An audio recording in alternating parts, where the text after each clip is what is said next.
Hi everyone and welcome back to the channel. In this video I'm going to be tying a Grayling shrimp, and this is a pattern that I called the firefizz shrimp, and it's been a great substitute pattern for me throughout the winter, especially when the Grayling have started to shoal up.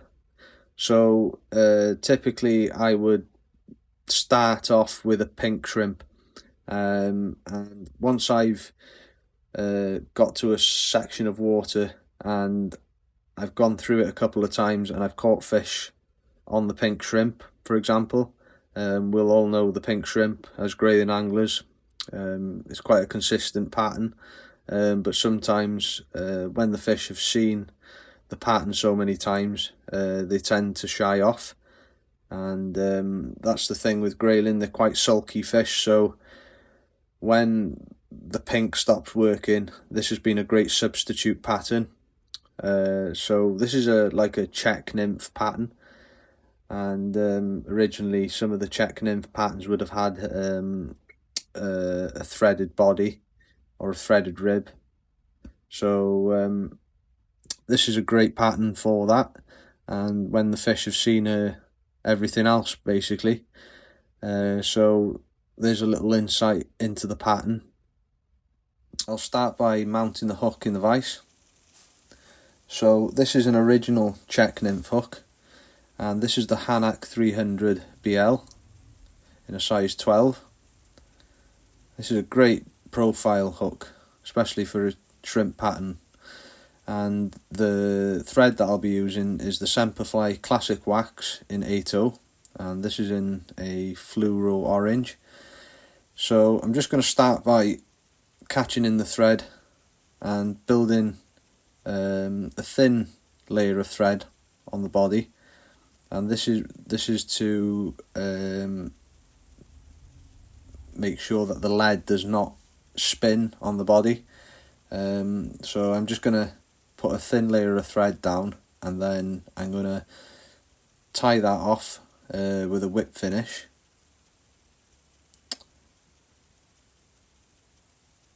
Like so. And then I can then start to put the lead body on. So you can use, if you're using flat lead for example, or adhesive flat lead, this won't be necessary, but for this pattern I tend to use a thin lead, a round lead. This is a Tommy fly in 0.4 millimeters, and I've used this for this pattern because I like to keep it quite slim in profile, so this allows that, and it allows the weight as well. So I'm just going to add around about that much lead, and then I'm just going to pull the butts, and then they should just break away like so, and then just push up tight, and then come back in now with the 8/0 thread. The reason that I'm using the 8/0 is because I'm trying to build the bulk more or less immediately, just purely because of the lead body, and it also secures the lead better, and also it just builds that profile a lot quicker. So you just use it more sparingly than you would with the likes of a 14/0 thread, but the same result but quicker, and using less thread. So I've just gone down now to the butt, and then I'm just going to work up, putting that natural taper, or trying to put a natural taper into the rear end of the shrimp, and then just trying to taper it up. So coming back up and down halfway, and then just building that taper so it meets the lead. Just trying to basically just get rid of any bumps or humps that the lead is going to cause. And then I'm just going to bring the the thread back over and just really secure that lead in, so that's not going to move. And then once I'm happy that I've more or less covered, oh, just got that stuck around there, that I've covered the lead body, then I can start to tidy up, just to get an even body. So I'm just going to put a touch of super glue just onto the lead, just so it seeps through into the body. And then for the rib, I'm going to be using some Semperfli Fluro Brite in pale orange, and this is a number 8, and this is a great ribbing material, really does make the pattern pop. So I'm just going to take a small strand of the thread, and then I'm just going to put a few thread wraps over just to secure the thread, the rib, and then I'm going to select some scud back, and this is like a stretchy scud back, and I'm just going to cut this into a point just so I've got a tying in point, like so. And then I'm just going to mount this onto the top of the hook shank.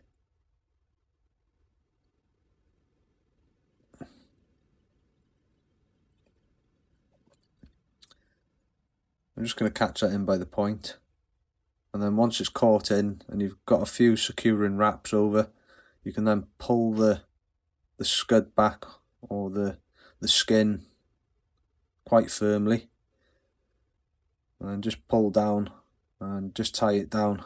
And when I get down to this point, I then can secure the rib, so the thread rib, and also the scud back in at the same time. And this was just sure that I would keep the taper and not bulk it up too much. So for the next stage, I'm just going to select some dubbing, and this is a mixed dubbing. So I'm just going to put a video up here now, just showing how I've mixed the dubbing.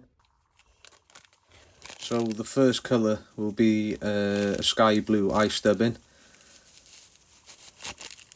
and this is from Semperfli. So I'm using three different colours of the ice dubbing. So I've got the fuchsia and the pink. Both of these colours go great with the violet sky blue. So I'm just going to take an equal pinch of every colour and layer them on top of each other. And you can, whatever you have to hand on your tying table, whether it's just a plastic tub or just a plastic tray, just so, because it can be messy, so what I do is just layer them and just break them up, because it's like an angel hair ice dubbing. The strands are quite long, but as you can see, once you start ripping it up, it then becomes manageable and it comes into a really nice fine dubbing. But what I like about the dubbing is that you can also have the fibres as long as you like. So when it comes to the legs, this is a great material because it can represent the shrimp's legs. So I'm just going to now build a nice tapered dubbing rope onto my thread,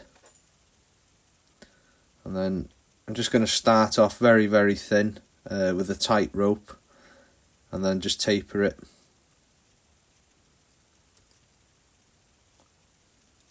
As I want that taper in the rear end going up into the middle, or into the bend, and then I want the dubbing to then get thicker and then go thinner.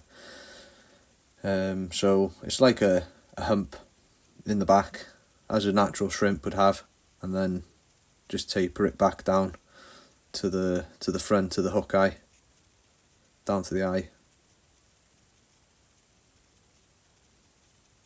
So I'm just going to add a little bit more there.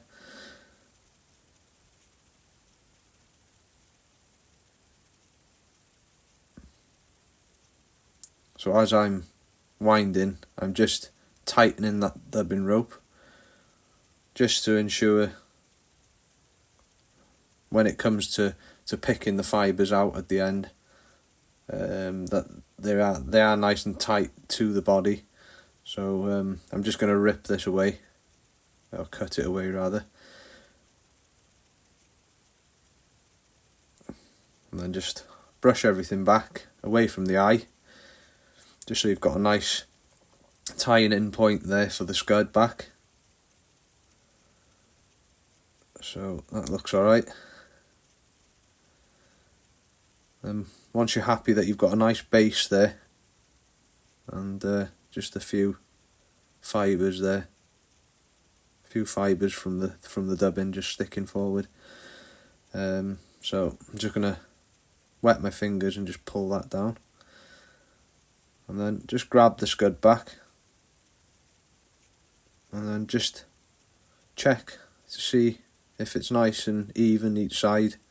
Just give it a slight pull just to keep it taut, and then just come over with one loose turn, and then just pinch, and then just basically centralise the scud back, and then you can tighten up. And then once this has been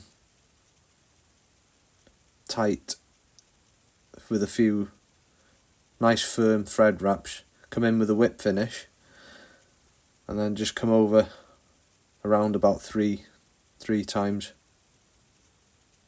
and then just secure that in so everything is now secure and nothing's gonna come loose. And then just pull tight and then cut away the scud back.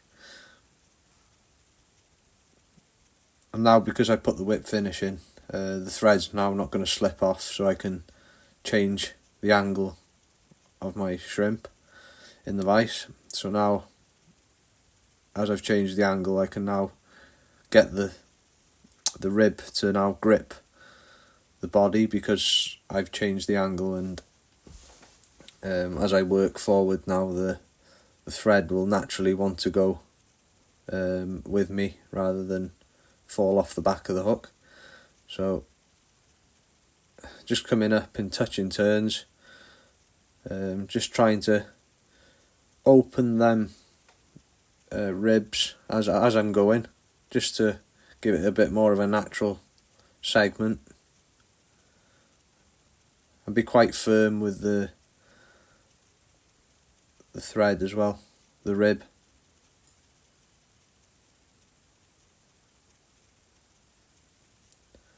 So once you're happy that you've got the right amount of ribs in and the right amount of pressure on the thread, then you can then pull tight and just tie it in.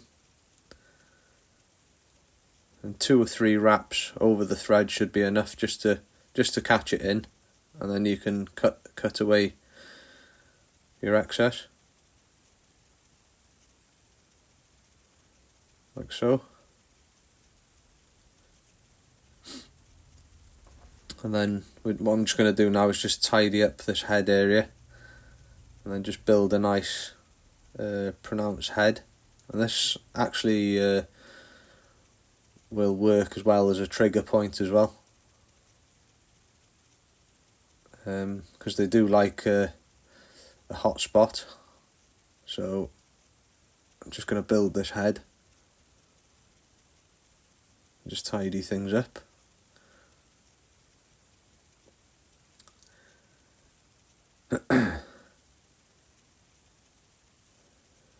And once I'm happy that I've got the size right for the head, I'm just going to come in with a whip finish and just tidy that up as I go with a whip finish. Pull that in tight.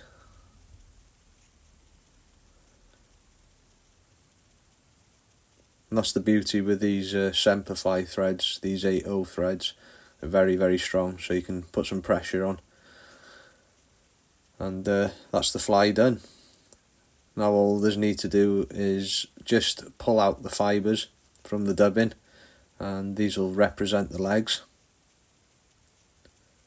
And this is what I like about this dubbing, the ice dubbing, that you can actually pull a lot of the fibres out, and they are very long as well, so you can be in charge of how long you want the legs to be. Sometimes with some dubbings, but it depends on the style of the pattern. Some patterns will be like a slim type pattern, but with the shrimp patterns, it's nice to have that movement in the legs.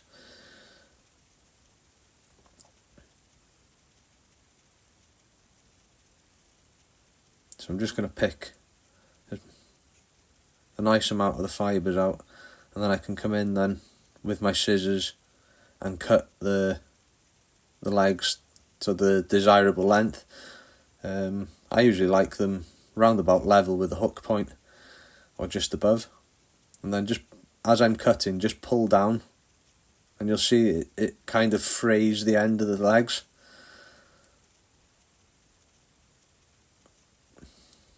And then all that's left to do now is just put a thin layer of raidzap resin. This is the flex resin.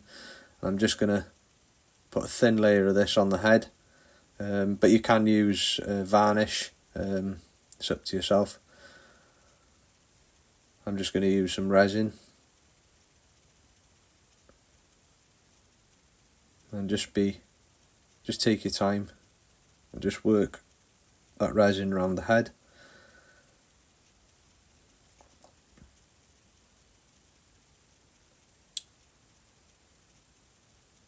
And then just shape the resin